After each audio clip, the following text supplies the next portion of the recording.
Explosions and fires in Crimea have destroyed military equipment, frightened beachgoers, and prompted thousands of residents to evacuate to Russia. After more than 8 years under Moscow's control, scenes of war have returned to Crimea. І це правильно, бо Крим – український, і ми ніколи від нього не відмовимось. For several recent incidents, Ukraine hasn't claimed responsibility, but Russia's operations have been seriously disrupted as Ukraine increasingly focuses on striking facilities and supplies behind Russian lines. Actually, what they're doing is part of a broader strategy, which is to try to squeeze the Russians out of the south of the country. So as the war enters a new phase and President Zelensky vows to take back the territory at the heart of Russia's operations, here's why Crimea has emerged as an important battleground. Russia's military seized Crimea, which is internationally recognized as Ukrainian territory, in 2014. Since then, Moscow has built military bases and weapons stores on the peninsula. Я не знаю, что глубоко считается. Это территория Российской Федерации. И ее защищать мы будем так же, как и любой другой субъект Федерации Российской. When Russia invaded Ukraine in late February, those hubs became important locations from where Moscow could deploy forces and top up supplies. In the early days of the war, Crimea was used as a jump-off point for Russia's military. Russia's initial strategy was a multi-directional invasion with the goal of capturing Kyiv.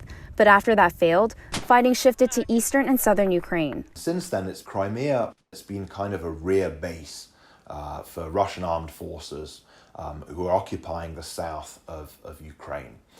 Ukraine is now attempting to push those forces out. Since taking control of parts of eastern Ukraine in July, Russia's forces have appeared to slow down, and Ukraine has repeatedly hit occupied areas with targeted strikes on key infrastructure that was being used by the invaders. Ukraine, it thinks it can't take the Russians on in a tank battle, so they're being clever about it. Their aim is to degrade the Russians. The Ukrainian official said to me, it's like 1,000 stings from a bee in order to disable Russian capabilities, their ability to wage war and demoralize them and force them to withdraw.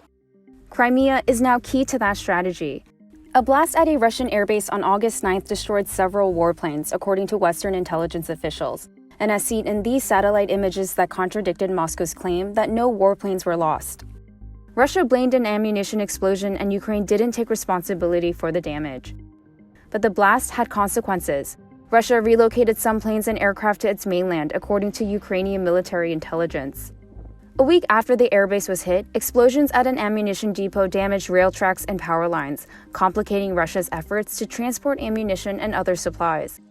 Ukrainian officials said the attack was indeed Ukrainian, and Russian officials blamed saboteurs in their first official acknowledgement of a major attack on the peninsula. Still, that doesn't necessarily mean Ukraine is about to retake Crimea. Certainly, Crimea eventually is a target, but the Ukrainians are going about it very methodically, piece by piece. Russian diplomats didn't respond to a request for comment about the effects of what's happening in Crimea on Moscow's campaign.